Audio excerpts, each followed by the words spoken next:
Bonsoir à tous, ravi de vous retrouver. Voici les titres de ce mardi 3 janvier. C'est le premier test économique de l'année. Les soldes d'hiver ont commencé hier en Principauté. Alexandre Pasta, le président de l'Union des commerçants et artisans de Monaco, sera notre invité. Nouvelle année et nouvelles règles dans les commerces et les restaurants pour préserver l'environnement. Les tickets de caisse en papier ne sont plus automatiques et la vaisselle doit être réutilisable pour les repas pris sur place. Parmi les bonnes résolutions de ce début d'année, faire du sport ou de l'exercice, c'est bon pour le corps et pour la tête. Laurent Basile, coach sportif, nous donnera ses conseils. Difficile de résister aux bonnes affaires tant certaines promotions sont intéressantes. Les soldes ont commencé en Principauté, un moment attendu par certains d'entre vous, par besoin ou par plaisir. Alors allez-vous succomber à la tentation des soldes? Vanessa Dessy vous a posé la question. Des soldes je ne les ai pas encore faites. C'est une bonne chose. Pas pour le porte-monnaie, mais sinon c'est une bonne chose pour nous, pour notre mental. Les soldes, oui, j'ai déjà acheté des choses, oui. Je pense que le solde, c'est un concept du monde d'avant, je pense. Maintenant, c'est des choses qui vont disparaître au fil des années, je pense. Concept dépassé ou toujours d'actualité? On va poser la question à notre invité, le président de l'Union des commerçants et artisans de Monaco. Bonsoir Alexandre Pasta. Bonsoir. Comment se présente le début des soldes? Ont-ils toujours autant d'intérêt avec la multiplication des promotions et des ventes privées? Les soldes ont bien commencé en Principauté. C'est vrai que ça devient complexe pour les commerçants de s'adapter à la demande qu'il y a aujourd'hui sur Internet, mais je crois que le côté de la convivialité et de l'attractivité des magasins est toujours présent et sera toujours un atout indiscutable pour nos commerçants de la Principauté. Le fait de commencer ces soldes une semaine et demie avant la France, j'imagine que c'est un vrai atout? Bien sûr, c'est un atout. Il faudra dans le futur que nous continuions à garder cette date de départ des soldes. C'est important, c'est un plus pour la Principauté. Et nous allons communiquer de nouveau là-dessus pour les années prochaines. Il y a eu un petit passage à vide avec le Covid, mais là, on a bien l'intention de rebooster cette semaine d'avance qui est quand même un bel atout pour nous. Quelle clientèle visez-vous? Une clientèle locale, internationale, fortunée ou pas? Alors la clientèle de la Principauté est, on va dire, mixte. Il y a une clientèle évidemment locale qui consomme tous les jours, qui en profite pour faire des soldes, pour acheter ce dont ils ont besoin pour monter à la montagne. Et on a une clientèle de tourisme qui vient en Principauté et là, qui en même temps que se balader, fait des achats d'hiver. On profite de votre présence pour revenir sur ces fêtes de fin d'année en Principauté. Quel bilan en termes d'activité? C'est un bilan positif. On peut dire que la Principauté est toujours très attractive pour des gens qui viennent de l'extérieur. On a des clients de la Principauté qui sont là pour faire leurs achats pour Noël. Et évidemment, on doit parler de Carlo, cette application Carlo qui est en place et qui incontestablement booste le commerce de la Principauté. Et tous les commerçants sont satisfaits de ça et espèrent que ça sera vraiment une application qui continuera dans le temps et qui, j'espère, nous à l'UQAM, se développera auprès de nouveaux magasins et voire même, j'espère aussi, auprès de restaurants et de grands groupes commerciaux. Alors un quartier souffre un peu plus que les autres cet hiver, c'est celui du Larvoto. Ce n'est d'ailleurs pas un hasard si vous avez choisi d'y faire votre duplex. On écoute le témoignage d'une commerçante, on en parle juste après. C'est notre premier hiver et je dirais que pour le moment ça a été très très calme. Parce qu'il y a un grand manque d'informations et beaucoup de personnes ignorent que le Larvoto est ouvert. La réaction de la clientèle, d'abord ils vous disent on ne savait pas que vous étiez ouvert.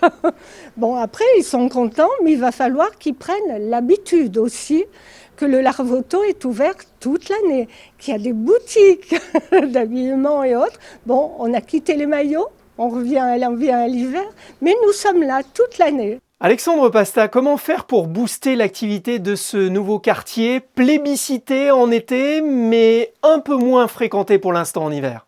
C'est vrai que le Larvoto, historiquement, a toujours été un quartier d'été avec les plages, avec la promenade pour les enfants.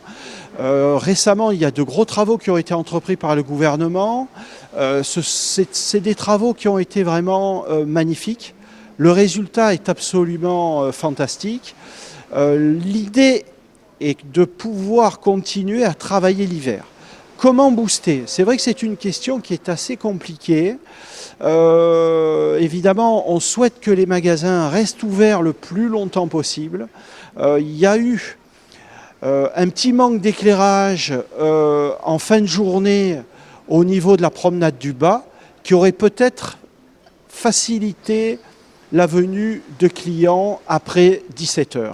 Je crois qu'aussi il faudra, et ça on est en concertation avec le gouvernement, on travaille dessus, à un fléchage mieux adapté pour que les gens, quand ils se promènent en haut du Larvoto, puissent voir qu'il y a des magasins tout simplement en bas. Et pour l'avenir, grâce, je pense, à une synergie, grâce à une publicité aussi qu'on va faire, je suis assez optimiste pour que les magasins travaillent l'hiver avec essentiellement une clientèle de la principauté. Merci Alexandre Pasta. Merci à vous. Comme chaque mardi, un coup d'œil à présent sur le bilan sanitaire du Covid-19 en principauté. Le taux d'incidence est en forte baisse d'une semaine sur l'autre, 102 contre 171. 40 nouveaux cas positifs ont été enregistrés entre Noël et le jour de l'an. 11 personnes sont hospitalisées, aucune en réanimation. Pour les commerces, les bars et les restaurants, cette nouvelle année coïncide avec l'entrée en vigueur de nouvelles règles qui s'inscrivent notamment dans la politique zéro plastique à usage unique en 2030. Sandrine Nègre et Lionel Bernardi ont fait un petit tour en salle et en caisse. Première mesure, il est désormais interdit d'utiliser de la vaisselle jetable lorsque le repas est pris sur place. Exemple concret auprès d'enseignes très sollicitées dès le matin. Pour le petit déjeuner, les boissons chaudes sont servies dans des tasses en porcelaine et non plus dans des gobelets comme lorsque l'on prend à emporter. C'est beaucoup plus agréable que prendre un café dans un carton. Comme aux États-Unis, c'est pas top, hein. Mais au moins, on a le plaisir et la satisfaction de prendre un bon café dans quelque chose qui est fait pour ça. Deuxième mesure qui entre en vigueur en ce tout début d'année 2023, l'impression des tickets de caisse, de cartes Visa et de bons d'achat se fait sur demande du client uniquement. Déjà depuis quelques mois où je demande aux clients s'ils veulent leur ticket de caisse et leur ticket CB. Comme ça on fait des économies de papier. Tout le monde n'en a pas forcément besoin. Ça dépend de l'âge des personnes. Les personnes âgées font toujours leur compte à l'ancienne avec les petits tickets à la fin du mois. Les personnes un peu plus jeunes ont complètement arrêté grâce aux applications de banque et tout ça. Ils font le suivi comme ça. Ces mesures s'inscrivent dans un long fil où des mesures sont mises en place progressivement depuis 2016, date à laquelle le gouvernement s'est engagé dans un objectif zéro déchet plastique à usage unique. Et depuis lors, tous les ans environ, des mesures nouvelles sont mises en place, à la fois pour interdire certains ustensiles en plastique à usage unique. D'autre part, d'autres mesures visent plus spécifiquement les personnes qui prennent leur repas hors domicile pour favoriser et offrir des solutions éco-responsables à la prise de ces repas. Vous l'aurez compris, chacun d'entre nous peut apporter sa contribution afin de faire disparaître les déchets plastiques à usage unique en 2030. Les drapeaux seront mis en berne demain, jour des obsèques de Monseigneur Barcy, obsèques célébrées à 10h en la cathédrale de Monaco. Après l'office, Monseigneur Barcy sera inhumé dans l'intimité, dans le caveau des évêques, sous la chapelle du Saint-Sacrement. Un nouveau directeur des services fiscaux, Pierre Silol, succède à Antoine Dinkel. Il était jusqu'ici conseiller technique du ministre d'État en charge de la réforme budgétaire et comptable de la Principauté. Il a été nommé par ordonnance souveraine. Les sports avec d'abord le premier grand rendez-vous de tennis de l'année en Principauté, la prestigieuse Coupe Davis. Monaco affrontera pour la première fois la République dominicaine en match de barrage dans le but d'intégrer pleinement le World Group 2. Rendez-vous les 4 et 5 février. Des matchs à suivre bien évidemment sur Monaco Info. Après le marathon des fêtes de fin d'année, le moment est venu de bouger, se dépenser et d'éliminer. En duplex de Monaco Boost, on retrouve Laurent Basile, fondateur de United Fitness. Bonsoir. Bonsoir et merci beaucoup de me recevoir. J'imagine que c'est une période de forte activité pour vous. Que recherchent vos clientes et vos clients en priorité ? Alors je dois dire avant tout que même s'il y a eu la période des fêtes de fin d'année, on a quand même la chance d'avoir la majorité de nos membres qui ne se sont pas complètement arrêtés. Alors c'est vrai qu'il y a des rythmes qui sont assez récurrents année après année, mais effectivement il y a une petite reprise, une légère reprise pour le mois de janvier. Et je dois dire qu'avant tout, ce que nos membres recherchent, c'est d'être en forme, de se sentir bien dans leur tête et dans leur corps. Quel est le premier conseil que vous donneriez aux téléspectateurs de Monaco Info en ce début d'année? Alors le premier conseil, pour moi, avec ma petite expérience, le plus précieux, c'est vraiment de se décomplexer et de lâcher prise sur tout ce qui peut nous attacher parfois à des obligations d'être et de paraître. C'est vraiment d'essayer de profiter de cette nouvelle année pour venir se rencontrer, chercher vraiment qui on est vraiment au fond. Et à partir de là, ça ouvre tout le champ des possibles, avec des activités comme le yoga, vraiment prendre plaisir dans ce que l'on fait. Alors tout le monde n'a pas forcément le temps et les moyens d'avoir un coach sportif. Quel exercice très simple peut-on faire pour débuter ou se relancer? Même si actuellement, je dois l'avouer, je ne suis pas du tout en tenue pour faire du sport. Alors vraiment, s'il y a vraiment un exercice pour moi qui est le plus important en termes de renforcement musculaire, c'est ce qu'on appelle le gainage ou la planche. Donc c'est se mettre au sol en position de planche, les avant-bras bien parallèles, le bassin correctement positionné, aspirer le nombril et essayer de rester minimum 30 secondes. 3 petites séquences de 30 secondes tous les jours minimum, de 30 secondes à 1 minute. Et avec ça, vraiment, on a un vrai renforcement de plusieurs groupes musculaires en même temps. Écoutez, merci du conseil, j'essaierai dès demain.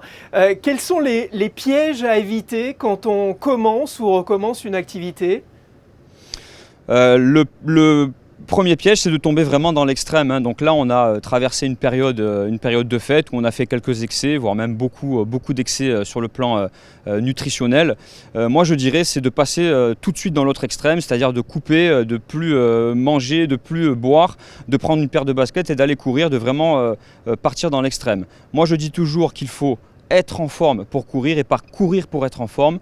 Donc ce que je peux conseiller, c'est de reprendre une activité progressive, de reprendre un équilibre alimentaire progressif, encore une fois, sans se stresser, sans se presser et vraiment faire confiance à la merveilleuse machine qu'est notre corps et qui va progressivement éliminer tous les excès.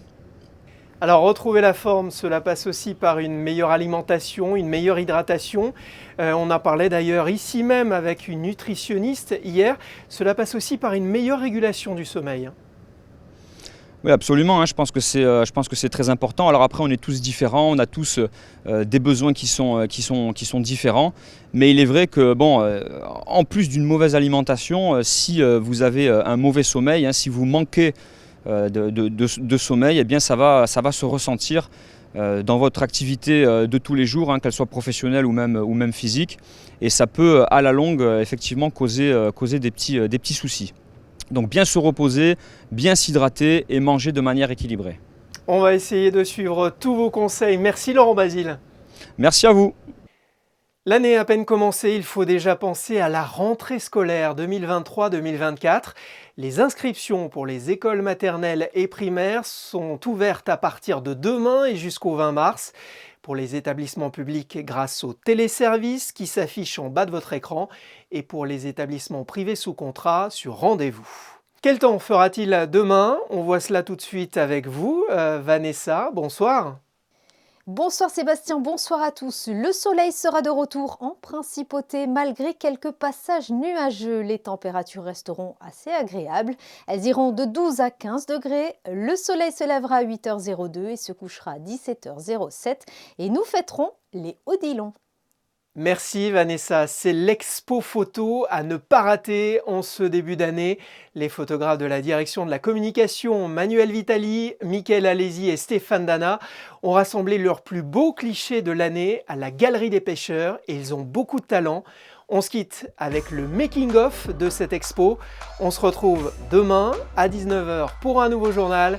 Excellente soirée à tous sur Monaco Info.